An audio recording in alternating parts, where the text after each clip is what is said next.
Coup d'État au Niger le 26 juillet 2023, la communauté économique des États d'Afrique de l'Ouest CEDEAO déploie sa force pour restaurer l'ordre constitutionnel au Niger, d'où la tenue d'un sommet extraordinaire à Abuja, Nigeria, hier 10 août 2023. Un sommet dont le peuple du Niger ne se soucie guère et le qualifie de sans intérêt pour le Niger. Cette rencontre syndicaliste pour les peuples de la CEDEAO n'a pas sa raison d'être. Une rencontre du syndicat des chefs d'État, nous préférons l'appeler ainsi, et non pas une rencontre des peuples de la CEDEAO. Parce que les peuples sont solidaires du Niger. Les peuples apportent leur soutien indéfectible au peuple nigérien et à l'État du Niger. Ce ne sont que les valets de la France qui s'étaient réunis hier, justement pour répondre à un mot d'ordre de la France. Sinon, nous ne pouvons pas comprendre que des pays frères veuillent s'attaquer à leurs frères pour des questions internes, des questions qui sont supposées résoudre à leur sein, à leur niveau, par des solutions internes, et non pas qu'on veuille leur imposer une solution qui ne leur convient pas.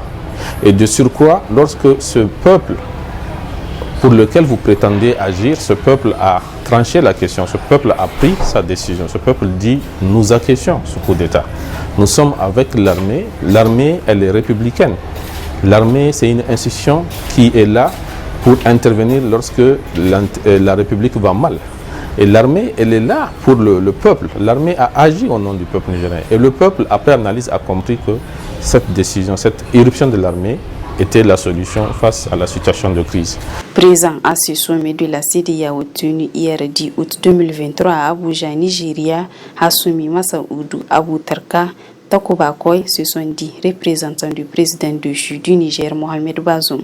Cette participation à l'encontre de la volonté du peuple nigérien reste invalide sans effet, a ajouté le président du Rassemblement des patriotes africains. Hassoumi Massaoudou ne jouit pas de cette représentativité. Et il est parti au nom de ses intérêts, des intérêts de son clan et des intérêts de la France. Il n'était pas parti représenter le Niger. S'ils avaient un grain d'amour pour le Niger, ils ne voudront pas demander à ce qu'on vienne s'attaquer à ce peuple-là. Si aujourd'hui la guerre est déclenchée, nous pensons que, quoi qu'il en soit, il est nigérien, il a de la famille. Donc ce n'est pas la solution. Et qu'il sache que l'histoire le jugera. L'histoire jugera ce qu'il a posé comme acte. L'histoire jugera que lui, comme ses semblables, ont demandé à ce qu'on agresse leur propre peuple. Et au nom de quel amour? Au nom de quel amour nous nous posons cette question-là? Les conclusions à l'issue du sommet extraordinaire de la CEDEAO à l'encontre du Niger sont en violation de la souveraineté du peuple nigérien. Ils tiennent responsable le CNSP des sanctions imposées au peuple nigérien, et ils tiennent aussi responsable le CNSP d'un éventuel conflit armé qui en résulterait. Et dans tous les cas, le peuple nigérien ne considère pas cette rencontre, a fortiori ses conclusions. Les alliés du Niger que sont ses voisins et certains pays africains comme l'Algérie, la Mauritanie, qui lui apportent leur soutien, pensent que la réunion et ses conclusions ne sont d'aucun effet pour ce qui concerne la marche du Niger.